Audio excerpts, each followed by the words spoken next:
Welcome to commerce spirit the CS. इस video में हम डिस्कस करने वाले हैं बिजनेस ऑर्गेनाइजेशन के एमसीक्यूज को। ये पार्ट 4 है। पार्ट 3 में 40 क्वेश्चन तक हो चुका था, तो क्वेश्चन नंबर 41 से स्टार्ट करेंगे। विच of the following explain the need for facility location selection. निम्नलिखित में से कौन सा सुविधा स्थान चयन की आवश्यकता की व्याख्या करता है। लोकेशन सिलेक्शन का मतलब है कि कहाँ पे बिजनेस को इस्टेब्लिश करेंगे, प्लांट कहाँ पे लगाएंगे। ऑप्शन ए है when the existing business unit has outgrown its original facilities and expansion is not possible। जब कोई एग्जिस्टिंग बिजनेस को अपनी मूलभूत सुविधाएं से आगे निकल जाती है, जैसे मान लेते हैं एक दुकान है, उसको ओपन किया हुआ है और दुकान पे बहुत अधिक भीड़ होने लगी है, तो अब इस प्लेस पे वो ना रह सकता है ना उससे एक्सपेंशन कर सकता है, तो इसके लिए दूसरी जगह पे जाना पड़ेगा, दूसरा लोकेशन देखना पड़ेगा। When a business is newly started, जब कोई व्यवसाय पहली बार शुरू होगा तो उसके लिए तो लोकेशन देखना ही है। When the lease expires and the landlord does not renew the lease, जब पट्टा समाप्त हो जाता है, पट्टा मतलब यहाँ पे समझ सकते हैं आप किराया पे, मान लीजिए कोई जगह लिया हुआ है और वो किराए का जो एग्रीमेंट बना हुआ था वो ख़त्म हो गया और जो उसका मालिक है वो उसको नया नहीं करना चाहता है, वो चाहता है कि आप वहाँ के खाली करके चले जाएं, तो इन तीनों स्थितियों में नए प्लांट लोकेशन की आवश्यकता होती है। क्वेश्चन नंबर 42 है which of the following is the first step in making a correct location choice. निम्न में से कौन सा एक सही स्थान विकल्प बनाने के लिए पहला कदम होता है। तो ये होता है decide the criteria for evaluating location alternative. स्थान विकल्पों के मूल्यांकन के लिए मानदंड तय करना, यानी कि जितने भी ऑल्टरनेटिव्स रहेंगे उनको किस प्रकार से मेजर किया जाएगा, इवेल्युएट कैसे किया जाएगा। क्वेश्चन नंबर 43 है which of the following technique emphasises the transportation cost in the determination of facility location. निम्नलिखित में से कौन सा तकनीक सुविधा स्थान के निर्धारण में परिवहन लागत पर जोर देता है। तो ये होता है centre of gravity technique. Question number 44 है transportation cost mainly depends on the which of the following factor. परिवहन लागत मुख्य रूप से किस पर आधारित होता है, किस पर निर्भर होता है। तो डिस्टेंस पे, weight of merchandise, time required for transportation and, तो ये तीनों होगा तो ऑल ऑफ द अबव हो जाएगा। क्वेश्चन नंबर 45 है in which of the following site selection technique a weightage between 0 to 1 is provided to factor that influence its location decision। निम्नलिखित में से कौन सी साइट चयन तकनीक में 0 से 1 तक की वेटेज दी जाती है, यानी कि रेटिंग दी जाती है, उन कारकों को प्रदान किया जाता है जो स्थान निर्णय में प्रभाव डालने वाले हैं। तो ये क्या होता है आपका लोकेशन रेटिंग फैक्टर टेक्निक। जैसे एक टेक्निक है कि मान लेते हैं आपको सेलेक्ट करना है कि कहाँ पे अपना प्लांट लगाना है, कहाँ पे आपको अपना व्यवसाय प्रारंभ करना है, तो ये टेक्निक क्या करती है 0 to 1 पे रैंकिंग करती है, उनको वेटेज देती है कि कौन सा ऐसा तत्व है जो बहुत अधिक प्रभावित कर रहा है डिसीजन में। क्वेश्चन नंबर 46 है which of the following does not cause the production delay. निम्नलिखित में से कौन सा उत्पादन विलंब का कारण नहीं बनता है। शॉर्टेज ऑफ स्पेस, अगर स्थान कम है तो इसके लिए नहीं हो सकता है। Long distance movement of material, सामग्री एक जगह से दूसरी जगह पे, जैसे रॉ मटेरियल जहाँ पे रखा हुआ है और जहाँ पे प्रोडक्ट बनता है दोनों के बीच में बहुत अधिक गैप है, जब गैप है तो समय लगेगा।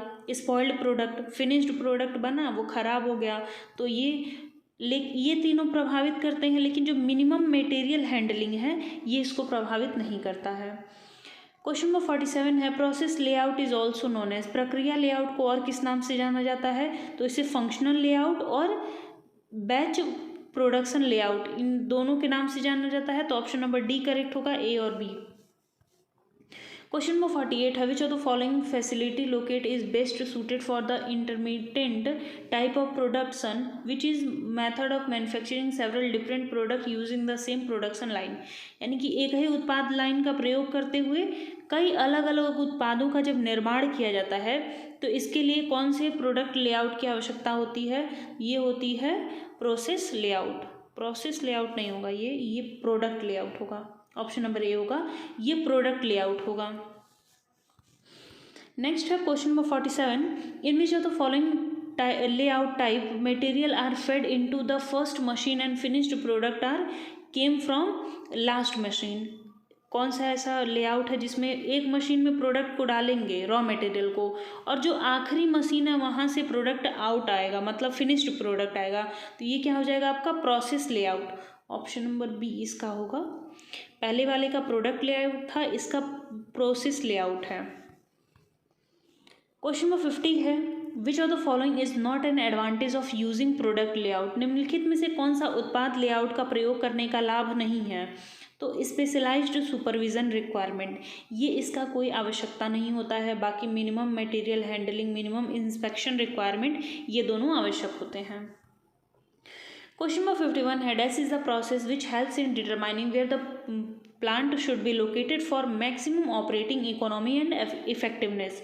यानी कि ऐसी एक प्रक्रिया जो ये निर्धारित करने में मदद करती है कि संयंत्र को कहाँ पे स्थापित किया जाए ताकि उससे अधिक से अधिक कंपनी को लाभ हो सके। तो ये होता है प्लांट लोकेशन, यानी कि संयंत्र का लोकेट करना, उनको स्थान प्रदान करना।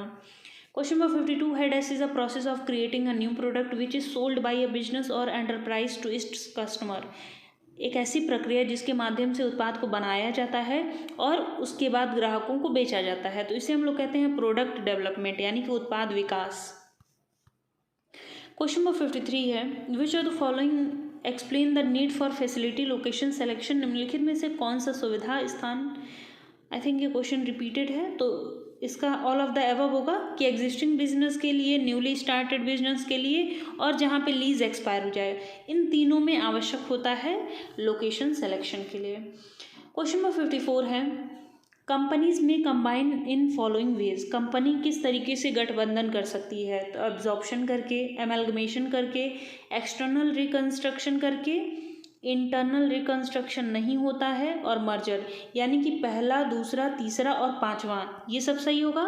तो इसमें क्या होगा, ऑप्शन नंबर सी सभी कर सकते हैं, यानी कि पहला, दूसरा, तीसरा, चौथा को छोड़ करके, यानी कि चौथा नहीं रहेगा, और पांचवा, तो ये आपका ऑप्शन नंबर सी करेक्ट हो जाएगा। क्वेश्चन नंबर 55 है, if the ABC limited and DEF limited are taken over by XYZ। दो कंपनीज हैं, एक एबीसी लिमिटेड है, दूसरा डीईएफ लिमिटेड है। इनको कौन टेक ओवर कर लेता है, XYZ लिमिटेड कर देती है। तो इसे हम लोग क्या कहेंगे, इसे हम लोग कहेंगे एमलगमेशन, एकीकरण कहेंगे। इनका एग्जिस्टेंस खत्म, इनका एग्जिस्टेंस खत्म, अब किसका एग्जिस्टेंस हो गया, तीसरी कंपनी का। क्वेश्चन नंबर 56 है, if the ABC limited and DEF limited are taken over by a company XYZ limited, यानी कि जो एबीसी लिमिटेड है और डीईएफ लिमिटेड है, उनका संविलियन किस में हुआ है, XYZ कंपनी में। अब क्वेश्चन में बोला है कि जो एबीसी लिमिटेड है और डीईएफ लिमिटेड है, इन्हें हम लोग क्या कहेंगे, तो इन्हें हम लोग कहेंगे वेंडर कंपनी। वेंडर कंपनी मतलब, वेंडर मतलब कौन होता है, विक्रेता होता है। तो जिसका विक्रय हो रहा होता है उसे हम लोग वेंडर कंपनी कहते हैं, ABC limited and DEF. Question number 57 है, if the business of an existing company ABC limited is taken over bye an existing company PQR limited, it is called. एक मौजूदा कंपनी है एबीसी लिमिटेड, ये भी exist करती है, और एक और कंपनी है PQR, ये भी एग्जिस्ट करती है। एबीसी लिमिटेड को PQR खरीद लेती है, तो उसे हम लोग क्या कहते हैं, उसे हम लोग कहते हैं एब्जॉर्प्शन, एमलगमेशन। इसके पहले वाले एग्जाम्पल में था कि एक कंपनी ए है और एक कंपनी डी है, इसको कौन खरीद रहा है, XYZ खरीद रहा है। ये खत्म हो रही है और ये खत्म हो रही है, नया कंपनी कौन सी बन रही है, XYZ लिमिटेड बन रही है। लेकिन जब दो कंपनीज ऑलरेडी एग्जिस्टेंस में हैं, अस्तित्व में हैं, और दोनों में से कोई एक बिक रही है, दूसरी कंपनी उसे खरीद रही है, तो उसे हम लोग अवशोषण कहते हैं, एब्जॉर्प्शन कहते हैं। क्वेश्चन नंबर 58 है, if the business of ABC limited a loss making company is taken over by a new company ABC limited, it is called. एक पुरानी कंपनी है एबीसी लिमिटेड, ये लॉस में है। अब ये अपने आप को किसको बेच दे रही है, एबीसी लिमिटेड, जो कि अभी नई कंपनी है। तो इसे हम लोग क्या कहेंगे, इसे हम लोग कहेंगे एक्सटर्नल रिकंस्ट्रक्शन, बाहरी पुनर्निर्माण। क्वेश्चन नंबर 59 है, when the merger involves liquidation of two existing companies and formation of one company, it is called. ये अभी हम लोग समझे हैं कि एक कंपनी है XYZ और दूसरी कंपनी ABC लिमिटेड, दोनों का एग्जिस्टेंस ख़त्म हो गया है और एक नई कंपनी बनी है, तो उसे हम लोग क्या कहेंगे, उसे हम लोग कहेंगे एमलगमेशन। ऑप्शन नंबर डी होगा, ऑप्शन नंबर डी होगा इसका, एमलगमेशन इसे कहते हैं हम लोग। क्वेश्चन नंबर 60 है, when the merger involves liquidation of one or more existing companies and formation of no new company, एक या एक से अधिक कंपनियों का लिक्विडेशन हो रहा है और कोई भी नई कंपनी यहाँ नहीं लिखा गया है, नहीं बन रही है, तो उसे हम लोग क्या कहते हैं, उसे हम लोग कहते हैं लिक्विडेशन, यानी कि समापन।